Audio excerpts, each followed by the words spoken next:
Actually, 40K. Hey, we might actually change that name. I got a couple cool names we might change the channel to, but hey, I'm back. Um, Mainly because I finally got this thing. And you know how hard it is to find this deck to play a game? Um, it's been extremely hard. I've been on some waiting lists, and finally they pop up and they just go like gangbusters before I can even log in to order it. Finally, I was at a Warhammer store that's kind of neglected, and they had one pack, that was it, and it was on a display table, and I had to ask him, "Is this thing for sale?" So anyway, I got it, and we'll look through some of the stuff. I know it's been out there for a while, but I haven't been playing as much as I have with Leviathan, so now this gives me the impetus to go forth. I've been putting together some lists, though, and I got some pretty spicy lists that I've been trying out. I finally, or I said I haven't been playing, I finally played a game, and I've been trying out a few things with my custodies, because I have some ideas with them, and then my Raven Guard list, tweaking that, to tailor some of these missions.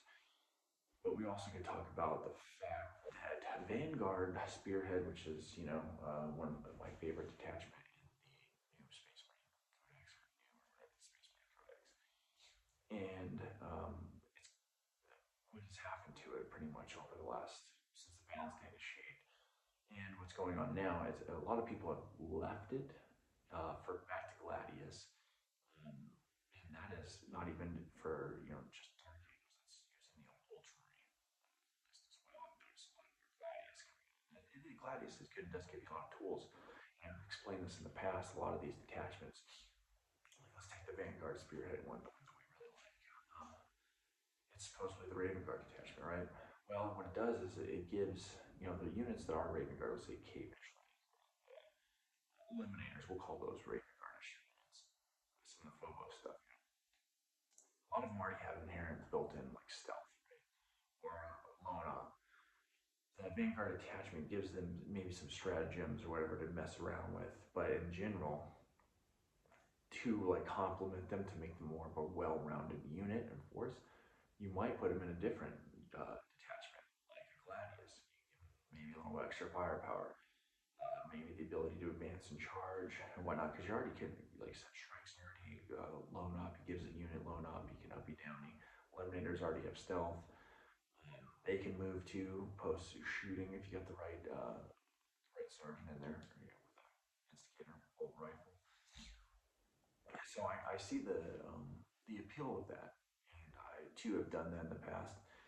But what I also see now, since the balance data is where you're taking, let's say, Dark Angels detachment, or not detachment, just a Dark Angels army, because you want those unique units. Because unfortunately, these attractors like a Raven Guard only have one unique unit, and he's good. Don't get me wrong, but he needs to be complemented with something else, a rule or something that makes them unique. Same with like Salamanders.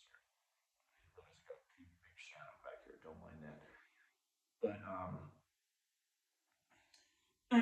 but anyway, so what I've seen now is, or haven't seen it, I'm putting together or something like that, is now that that balanced data sheet has corrected some things like inner circle companions weapons, Deathwing Knights weapons, and you got that extra AP. That was the reason I was taking them in Gladius. Plus, yeah, you do get that advance and charge assault doctrine, which is nice. But now that you have those corrections, because in Gladius you can get that extra AP, right? I've been putting together something to bring them in a Gladius, right? Or something else, but putting them in not in a Gladius, in a Vanguard Spearhead detachment, or Flamestorms detachment. Something that gives them something else that they don't already have. Like Gladius is kind of a Swiss Army knife, but having a really good reactive move is nice. Having, which I guess you do have that in Gladius. You really have that in Vanguard and Uppy Downy unit. Imagine being an Uppy Downy Grey Knights, Deathwing Knights, or some other characters like that. So that's pretty cool.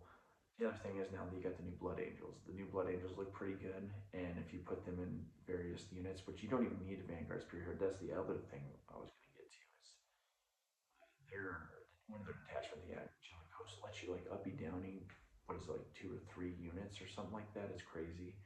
So it's like, well, what did the Vanguard Spearhead, for some, it's losing its appeal. Some of the Space Marine attachments are losing their appeal with Blood Agents players. You can see like a Sun Sanguinius one that's changed theme. It's pretty. I already got a scratch on this thing. It's pretty awesome. And then that Angelic Host where we can up and down and stuff. And you're using the new Sanguinary Guard, and you can use Inceptors. The first thing that popped in my mind is just bouncing around them Inceptors. Yeah, but so there is a lot more things to do as a Space Marine player, and a lot more to think about because of what has happened in the balance data sheets and the corrections that Dark Angels and the new Blood Angels. Unfortunately, the Raven Guard and some of these other chapters are just going to live in the dust. And if you really want to play them, which I still do, I like Shrikes. I like the lore of the Raven Guard, so I still play them. Don't get me wrong, if I go to a competition with the Vanguard Spearhead or whatnot, I'd probably maybe go back to the Ultramarines. Flickering line there, that's nice, but mainly because it gives me a little more tactical advantage. Because I can, with like a Ventress, I can give a deep strike. I don't know why we don't have something like that for a Raven Guard. It's just something that gives somebody a quick attack, or another character that gives you something like a cool sniper character that can attach to Eliminators that like gives them some kind of ability. That'd be super sweet. Yeah, but anyway, we can leave Space Marines alone for the stop it time being, and we can go on to dang lights. We can go on to my Custodes list, my Custodes, because I've been playing them, a lot before I made my move to where I'm at now. And I actually, now that they changed in the balance data sheet, I still host attachment with quick buys where every turn or AP1, what in the world is going on with this light? It's pissing me off. But anyway, it's pretty spicy. But I see a lot of people using that.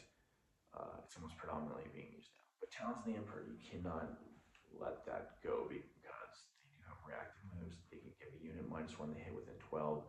So they got some pretty good strats. There's some things that are there that are still because when it was just the Golden Law, Talons of the Emperor was the way to go, mainly because of the strats. Now you're looking at Shield Host, and this is driving me insane. Now you're looking at Shield Host as more like comparable, maybe definitely slight edge, possibly. But here's the thing I've been seeing with them: like everybody's taking Minotaur, which is hard to find. You got like 3D print them, so they're like standard units, having like 2 of those, having 2 Blade Champs seems to be fairly standard things, but here's what I'm doing. I'm taking, because I was already using kind of an offshoot of that list with a Cladius tank, and then 1 Ventar unit, and then 2 Wardens with a Blade Champion and somebody else. Now I got another Blade Champ, so I'll be running 2 Blade Champs in my current list. A Shield Captain on a bike, so the Praetus, whatever the hell those are. And then a unit of those, I'm using those. And then I'm using 2 units of Polaris Terminators, 1 giant break and 1 smaller break, like a 3-man. And the reason being is because they put out a lot of shots, and they cannot be down nearly once a game. And they're beast kind of combat. They're toughness 7 body, 4 wounds, and they're just good. I have that, Raven Guard type thing still in my blood. It's like I want to be able to move fast. I don't want to be seen. I want to be able to pick up and just go where the enemy doesn't expect you. If you read the books, it's one of the tenets of Raven Guard. Be where the enemy doesn't expect you to be. I believe that was it. Anyway, so I kind of enjoy being able to do that. And plus with the bikes, you can do that. You have a built-in reactive move if you have the Stone Captain with the bikes. And you do auto advance at the end of a fight phase. You can make a normal move or fall back or whatever. So you're pulling back like 12 inches or going behind a wall or pushing forward after an engagement. It's pretty sweet. I don't know why everybody hates on the bikes. The other thing is we're trying to make room for assassins. I don't have the book yet, so I don't have all the stats. I mean, you can find it pretty easy. But Damn Star Assassin is kind of just still like the Cluxus because what he does is he rounds out an army a lot of times. So the slide doesn't stop flickering. It's going to drive you and me insane. Plexus Assassin rounds out an army fairly well because it's anti-psychic ability and anti-team. So you have something out here. Let me get this here. Hang on. Don't you do it. Don't you do it. But anyway, we'll just kind of wrap it up because this thing is starting to get on my nerves. But we're back. We have the deck. We have some things to put together. Probably going to do a lot more painting, so we're turning around because more than likely we're going to do a lot more tournaments than just casual play because casual playing around here. Hang on.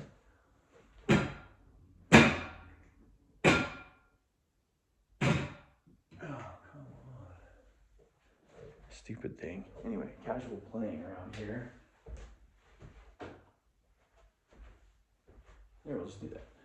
Some guys good like casual playing around here is just it's hard to come by, so we'll probably do that. More tournaments and travel instead, and just kind of practicing at home, and then get a couple games in every couple weeks. Casual games. But anyway, that's it. We'll have some more videos, especially on some of these units, some of these configurations, and how to play them, and maybe some of these missions and secondaries. I mean, they look pretty spicy. There's some that are quite different. There's some that are about this, about the same. So Leviathan, it hasn't changed my game plan. There's cheap tenants and building a force in real life and in a game system like this that are applicable no matter what.